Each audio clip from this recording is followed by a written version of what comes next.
Funding for the Hinckley Report is made possible in part by the Cleone Peterson Eccles Endowment Fund. Tonight on the Hinckley Report, as election results are finalized, who are the big winners?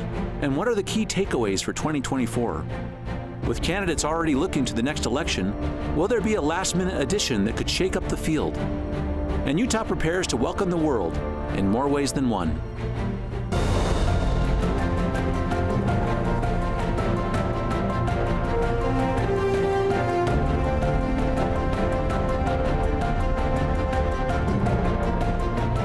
Good evening, and welcome to the Hinckley Report. I'm Jason Perry, director of the Hinckley Institute of Politics. Covering the week, we have Jeff Parrott, politics editor for the Salt Lake Tribune, Holly Richardson, editor of UtahPolicy.com, and Taylor Morgan, partner with Morgan & May Public Affairs. We're so glad to have you here this week. We just finished an election cycle. We're getting all the results. They're starting to come in. We see how these candidates fared. I want to talk about some of the big winners in races that we were wondering if it would be as close as it actually was. And it was not that close, like within 20 points. So, Jeff, let's just start with you for a second. Let's talk about that second congressional district. Celeste Malloy, as of right now, 57% of the vote, well over 20 points ahead of Senator Reeby. Talk about that race a little bit, particularly in terms of what this signals for this next coming year with that big victory. I think that race was probably wrapped up shortly after a primary election. We saw, so there was some polling right before the like kind of here in the final stretch. It put that about a 9-point race. That's not what we saw. We saw about a 25% win or point win for Celeste, which is about what Chris Stewart had last year. I think we can also have a discussion or an argument here on whether the legislature has ensured if that race is or that district's pretty safe for a Republican. Yes, go ahead, Holly. Talk about that, because that district, after it was the lines were redrawn, is even safer than it was before. It's a safe district for Republicans, and I think you can expect that in 2024. That the like many of the races, by the time the primary is done, the election's mostly over. Mm-hmm. Yeah. Well, talk about the rural component. So it's drawn in such a way that you have urban and you have rural. We talked about it. We even talked with you about this before the election came. How big of an influence does rural Utah really have? Is that what really did it for her? Maybe it was a safe anyway, but how much did they show up to help pass the primary? I think it's still safe. I mean, I looked at numbers from Salt Lake County just recently, and she did not win in Salt Lake County, but that's also not unexpected, right? So you do have the rural component is important, and maybe it made several percentage points difference. But some of those counties, when you have a very high turnout, it's still, hundreds of votes, not even in the thousands. Yeah, go ahead, Taylor.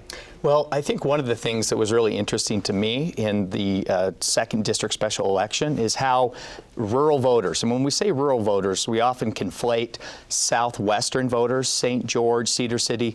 That's becoming more urban, so they're not necessarily rural. But there's been a pent-up frustration among those voters over the last 2 decades with the way the districts have been drawn. And those southern Utah voters have felt that their voice has been outweighed by the Wasatch Front. And so I thought it was compelling how they came together to really get behind one of their own in Celeste Malloy. She really leaned into, I think, that identity too. Yeah, I think you're exactly right that those are becoming more and more urban areas. But I do think there is some rural identity still there. And you saw those on the billboard sign she purchased after the primary that thanked those voters. Yeah, for sure. And even some of her tours, right? The campaign stops, and right, you're in the rural dairies, and you're out on the fields, and you're dressed in jeans and flannel, and it's not just a photo op, right? She really cares. Yeah. But what's interesting about this conversation, though, is Celeste enjoyed a couple of days having been sworn in, and she already has a potential challenger from St. George. Taylor? Yeah, talk about that. That's exactly right. Celeste Malloy came from being a staff member in former Congressman Chris Stewart's office. She had no name ID coming into this race. She had no money of her own. She was up against some really big names and big money at convention and in the primary, and she still won.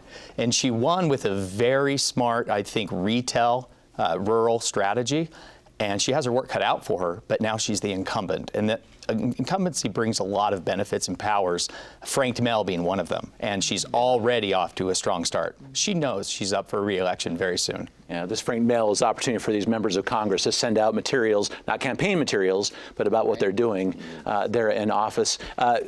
Jeff, as you are out there interviewing people, as you're following this closely, are we going to see many more candidates that you're hearing about that may jump into this race? I do think there was probably a pretty strategic decision made here in this last couple of weeks to start jumping into that race with these exploratory committees is what we're seeing before you can officially jump into the race.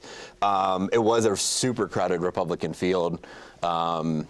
I don't know. There's going to be a lot of different congressional opportunities next year in the 2024 race that we didn't have in this special election this year. I do think the field might thin out a little bit. Yeah, January 2nd, of course, is the date when people will start being able to file, so we'll see how many people are lined up. Let's talk about another local race, Holly, this big race between Erin Mendenhall and Rocky Anderson. And this is one we talked about across the state because our capital city had some things at stake, ended up not being very close at all.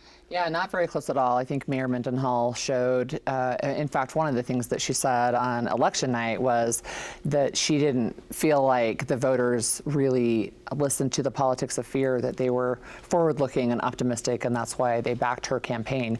But, you know, she pulled in, I thought it was really interesting at the end, she pulled in bipartisan support, right, by getting endorsements from Republicans, even though it's technically nonpartisan, right? But we know that Salt Lake City tends to lean a little more Democratic than Republican, maybe a lot more. But she actually did really, really well, and I think maybe for me, one of the takeaways is she wasn't just a one-issue person, and she didn't come across as angry all the time. Yeah. I think, unfortunately, former Salt Lake City Mayor Rocky Anderson learned the hard way that in 2023, yard signs don't vote. Yeah. And he ran a campaign that was a copy of the last time he ran 20 years ago. And since that time, all of the modern tools and tactics for campaigns, he was genuinely shocked on election night. He just didn't run a modern campaign. Yeah, it was interesting. His comments seemed to suggest that what you're saying is exactly right. It was that this is not at all what I understood the voters were thinking. So we did hear that a bit as well. Can we talk about support in another category, which is so interesting because we're trying to line up these candidates, who's going to support them, who might not. And it's important when someone says, I will not support you. I want to talk about some comments from Senator Romney this week, which were very interesting because he talked about to the question, who would you vote for? It sounds like a bunch of people, but two in particular he would not. I want to do this quote, Jeff, and then maybe you can talk about this for just a moment through this lens of your reporting. This is from Senator Romney in an interview with CBS News. He said, I'd be happy to support virtually any one of the Republicans, maybe not Vivek Ramaswamy, but the others that are running would be acceptable to me, and I'd be happy to vote for them. I'd be happy to vote for a number of the Democrats, too. It would be an upgrade, in my opinion, from Donald Trump and perhaps also from Joe Biden. Talk about that. I don't think it was all that surprising that he is interested in finding what I assume is probably a more moderate centrist candidate, someone that probably reflects the same values that he has voted on and encouraged legislation on through all of his years in office. And so no one's surprised that he's not going to support Donald Trump. I think even there's Democrats that are wavering on a Joe Biden election this year or next year. I am interested to see who he will cast his ballot for in a few months, though, or at least who he'll endorse as the race gets a little closer in May and June. And well, he's already said, right, that if it's a Biden-Trump matchup, he's voting for Ann Romney. Yeah. Who his wife would get another vote? another write-in vote. So, I don't think it's surprising, right? It's the no, he's not running for political office, right? Because he's, torpedoing all the ships. But he's out there saying what lots of other people are saying, too. We wish that there were other choices at the top of the ticket besides Trump and Biden, right? So Taylor, we've even had our own governor in a recent also say, we're just looking for two other people to be on that ballot. Talk about how deep that runs. I think voters throughout the country are frustrated with having the same old choice again, potentially between Donald Trump and Joe Biden. And I think old might be the right Literal, word here, yes, right? we're talking literal. And we've heard this. Even Senator Romney said that he's looking for new leadership among the new generation. I really respect that. I think that's correct. Personally, I really like Nikki Haley, and I understand why he's not doing it, but I wish Mitt Romney would come out and endorse someone specifically by name. The op-ed that he wrote in the Wall Street Journal, he called on Republicans who aren't viable to get out. We have seen some of that with Republicans dropping out. It is time for Republicans to coalesce behind one strong candidate, whether it's Ron DeSantis, who's less strong, or Nikki Haley, who is rising in all of the polls. Is the party in a place where they can coalesce, though? Is the Republican Party so fractured so much? No, I'm just dreaming. Well, let's pick up on the Nikki Haley candidacy for just a moment. Holly, you did some great writing about this. I'd love to hear some of the historical perspective, but she picked up a pretty big endorsement this week from the Koch network. Yeah, she did. So Americans for Prosperity has been knocking doors for her and they hadn't been specifically talking about her candidacy, but anybody but Trump. And now they're specifically backing Nikki Haley. It's a big deal, right? It's a big deal in the state of Utah. They do play in our local politics. So she's done well, and she continues to do well. But here's the problem. Even though she's rising in the polls, she's still significantly below Donald Trump. So she can beat Biden, but can she beat Trump? That's the key question. We had another interesting visitor this week to the state of Utah, Robert F. Kennedy Jr., running as unaffiliated, running as a third-party candidate, had a rally just this week. Jeff, let's talk about that a little bit. I know you've all done some reporting on that with the Tribune.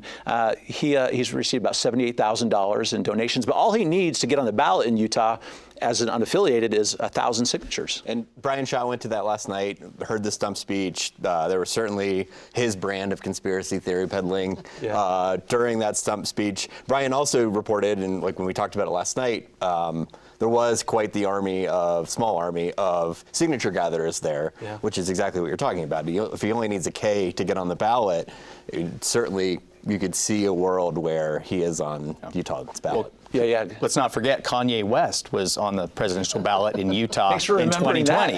So if Kanye can do it, then certainly RFK Jr. should be able to do it. Yeah. So talk about the calculus, and this is all by law in Utah, and we kind of looked this up. If you're a qualified political party for Senate, you need 28,000 signatures. Congress 1,000.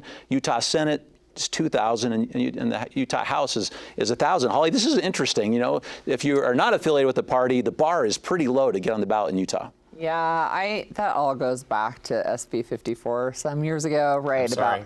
My apologies. You'll soon hear as part of it. About having an alternate path to the ballot, and I think one of the things that has happened is that the political parties have wanted to make it actually a little harder to get in that way, maybe a lot harder. It's hard to get that many signatures. It is. It takes either a lot of time, a lot of money, or both, right, to get that many. Speaking of time and money, I think we have to talk a little bit about our open Senate seat with Senator Romney leaving. Because, Jeff, we've been hearing from a lot of folks out there that even though he was out for a while, Congressman John Curtis, in the very near future, may announce that he is indeed going to run for the Senate. Yeah, and I think Brad Wilson, who got into this race pretty early with that tactic of, an exploratory committee, has been the front runner and has enjoyed that front runner position for the last several months. And I do think that changes if Curtis does jump into that race here soon. To that great point, Holly, a lot of the big donors, the supporters in the state were kind of operating as if he wasn't going to run, and that calculation is really changing quickly. Yeah, sure, and we've seen in previous races, right, Utah is friendly and we're nice to each other, generally speaking, and they'll probably donate to John Curtis as well. I think one of the things that Brad may face is two things. One is the idea that Speaker of the House has broader name recognition than they actually do. They think they have broader name recognition than they do.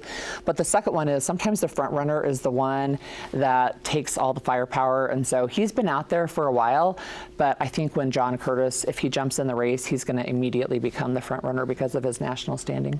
Yeah, I think that's exactly right, Holly. I think that Brad Wilson, in the latest polling, he was at 5%-ish. Name ID is his issue. As Speaker of the House, he's well known among insiders, but not the general public. John Curtis, however, having been in Congress for many years and having the benefit of that incumbency and name ID, I would expect him to be polling in the 30% range as soon as he gets in this race. Talk about how this race is going to change the strategy, because some of these other candidates, and there are quite a few of them, Taylor, would fall pretty much to I would say to the right of the political spectrum. Where is the space for a John Curtis or a Brad Wilson? Well, I think we are seeing that when we get to a primary, a Republican primary among a broad swath of Republican voters, a more moderate Republican has a chance to win if it's a primary that involves all Republicans in the district. Going through the convention route is not necessarily John Curtis's best option. However, he did win at convention only last go around. He did not collect signatures the last time he was reelected. But Holly, he said he's not going to make that mistake again. Yeah, I'm sure that is true. I would say with John Curtis also, because of redistricting, and his district changed significantly with the 2020 redistricting, so the new district in 21. And he now has the Uinta Basin. He's the climate guy, the conservative climate caucus guy. He's been able to win them over in Uinta Basin. Plus, he's had all the ones that are down underneath Utah County. And I think he's already well known in many of the areas of the state, and I think he has a lot of practice with dealing with maybe less favorable audiences and winning them over. And I think it does change the dynamic in the race for sure. And it changes the dynamic in the 3rd congressional race as well. Yeah, I think we have to talk about that, right? So if John Curtis jumps in, Jeff, this becomes a pretty interesting open position. Just yet again, another congressional seat open. Yeah, I'll go back to what I said about the 2nd district race too. I do think because there are going to be 4 different congressional races and a pretty high-profile Senate race, it is going to thin the field a little bit as folks vie for where they think they are most eligible or could be successful. Yeah. Any of you hearing any names right now? Yeah, sure. I've heard Mike Kennedy might jump in. Senator Mike Kennedy, state senator. Chris Herod, former representative in the House. He's run multiple times against John, but maybe without John, he could win. Holly Richardson Not would be wonderful. not part of the Amelia Powers conversation. Gardner, perhaps. Yeah, her. Yeah, Adriel Herring, I think, would be a great choice. Yeah. Maybe Michelle Kafusi, I haven't heard her name, but she would be, I think a strong candidate if she were to get in. Yeah, it's so interesting to see how the dominoes fall and the board changes in such a dramatic way. But again, here, all Republicans, right? We haven't mentioned Ben. We haven't mentioned some other, Ben Kale, McAdams. others that could jump in that race. Is that what you're saying? But I just don't see that there's a viability there. Okay. Great. Who's going to be the sacrificial candidate from the Democratic side? Well, a lot of open races, though, so a lot of time for us to see what will happen there. Let's talk about ramifications of decisions for just a moment, because we've had a couple interesting developments in D.C. and here at home. I want to talk about fresh news just happening. Jeff, George Santos, expelled from the House in Washington, D.C. Facing, I think, multiple felony charges, was just kicked out. Utah's 4 Republican members of Congress, and now Celeste Moy, maybe her first vote, I think, her first vote was to actually recognize Israel. Maybe second. Yeah. All voted to expel the congressman from New York. Yeah. Shocking. There are consequences in the U.S. House of Representatives for bad behavior. But I will just say, this is the 3rd vote, right? So one of the things that happened in between the 2nd and the 3rd, the vote to expel, was the House Ethics Committee investigation concluded, and they released their report. And it was very damning, multiple allegations of federal offenses. And I think that was the kicker, right? Yep. There were several who supported not expelling last time just because they felt like he hadn't had due process, but now that that's happened, he's gone. And so the Republican majority now is down by 1 again. Let's talk about what's happening in our local attorney general's race here, because lawsuits have been filed this week. Taylor, if you'll take a second on this. Attorney General Sean Reyes, a lawsuit, and this saga continues with our legislature deciding to take some action as well. That's right. The legislature voted to conduct an audit. This is a function of the Legislative Auditor General's office. It is not a political audit. This is purely a legal process audit that happens regularly. I think it's possible that criminal charges could come. I would look for the civil lawsuit that has been filed against Sean Reyes to also result in criminal charges and discovery. And look, we have had bad behavior in the office of Utah's Attorney General for the last 3 office holders. That office is in shambles. Something has to be done. And whether it's changing it to an appointed office, I don't know. Sean Reyes was also appointed under different circumstances. But certainly, I think more and more will come out about Sean Reyes, and it's only a matter of time until he's criminally charged. Well, there's definitely some other candidates that are interested in that position. Derek Brown has already launched an exploratory committee, right, Jeff? And we have maybe even a legislator or two who may be interested in this seat. Well, before I think we jump into the other candidates, the most interesting thing that I saw from Brown was Gary Herbert, kind of like Heading up the committee. who Appointed Sean Reyes Sean. 11 years ago. Yeah. Yeah. Yeah, that's a big deal. Yeah, and we do see other folks that are looking at that particular race, and it's interesting to see if they will get legislation about whether or not at some point that becomes appointed or not. To Taylor's good observation. Let's talk about the state of Utah for just a moment, because some big things have happened this last week, some announcements in particular. And Taylor, talk about this first one, because we're closely connected to it as well through the Hinckley Institute and the University of Utah. We are going to have a 2024 presidential debate. Yes, very exciting. It will be held right here at the University of Utah. The U has done a great job of pulling these off and really setting a standard for these debates. How many people will be on the stage, Jason, is the question that we should be asking. People are wondering. So those are wondering, can there be more than 2? The answer is yes. There can be. Less than 2? The answer is yes. I don't know. We thought about how that might work if there's only one person, but that is an interesting point. Talk about the significance of that, kind of on the Utah presence on the national stage, Holly. Well, I think one of the things that we say in Utah a lot is that Utah punches above its weight. And we see that in some of the committee assignments that we have on the federal level, and we see that in some of the other things that are happening in Utah news. But the ability to host a presidential debate, I think is phenomenal, right? It's saying, look, we really are players, even though the state doesn't have as many voters as some counties, but we are a player and we're a factor, and I think that's great. Yeah. So Jeff, that's so interesting, because not just that it's coming here for the second time. We had a vice presidential debate in 2020, which went well, the fly notwithstanding, which became that debate killed Mike Pence's presidential run in 2024. Just in fairness, Jason. That was the one? The fly on the head did it. Oh, so really? He's never we're recovered. Attribute to the fly. I think you said something like he was one fly away from a perfect debate. But talk about this debate generally for Utah and the country, Jeff. I mean, what kind of impact can these have on the country, particularly given the sort of the discussion we're having about who the candidates might be? I want to push back a little bit, Jason, because I'd be interested in having a quick conversation on whether we think debates are worth it, and whether it's worth it for candidates, whether it's worth it for voters. I do think there are great opportunities, and we're all politicos and probably debate junkies and love watching these things, but I'm not sure how much the average voter is keyed in. But I know I'm pretty excited to have the debate here, but I'd love to hear what you guys think. Yeah. I think it's interesting. I love debates. I love to yell at the TV when I watch them. But I think one of the things that it does is it allows sound bites for advertising for their opponents, usually, sometimes for themselves, right? Because nobody can give you a solid answer in 60 seconds, right? You can't have a deep policy discussion in 60 seconds. But I know people do watch, and they make choices on who they're going to vote for based on the debate. Yeah. Go ahead, Taylor, because particularly your point, sometimes it might not throw you over the top, but it could sure bring you down. Yeah. Well, I'm pretty skeptical of debates, Jason, and I want to be careful because that skepticism is based on my experience as a campaign consultant. And typically, my advice to a candidate, if they're the incumbent or the front runner, you have no reason to do a debate. It can only hurt you.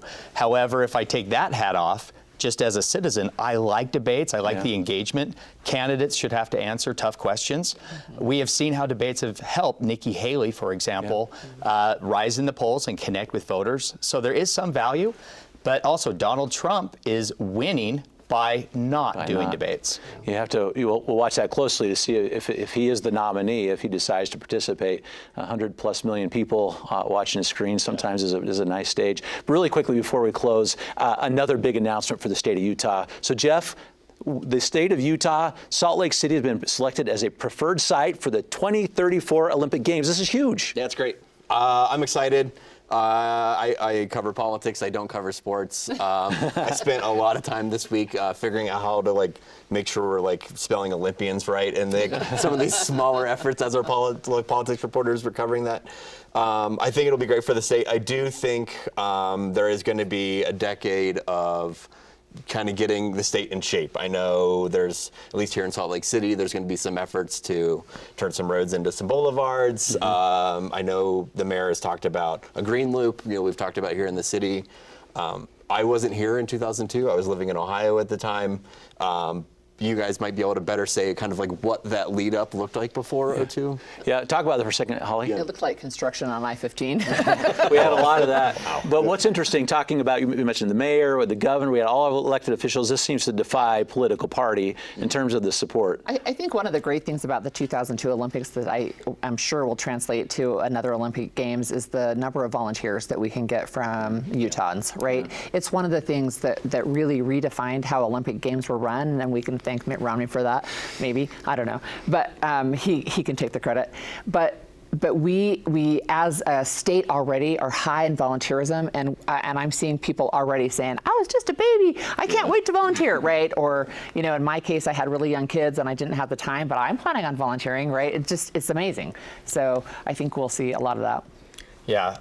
Look, we love the Olympics here in Utah. Yeah. We did it very well in 2002. I do not want to rain on that parade. But if you get into the details of 2002, the reality is that huge amounts of federal security dollars came in to subsidize our 2002 Olympics without the unprecedented amount of security-focused dollars, right, following 9/11. Our games would not have been profitable in 2002. Hopefully, we can figure out a way to get that money coming back. Well, you're a downer. Okay. He'll still volunteer. Yes. That's got to be our last comment today. Thank you for your comments, and thank you for watching the Hinckley Report. This show is also available as a podcast on pbsutah.org/Hinckley Report or wherever you get your podcasts. Thank you for being with us.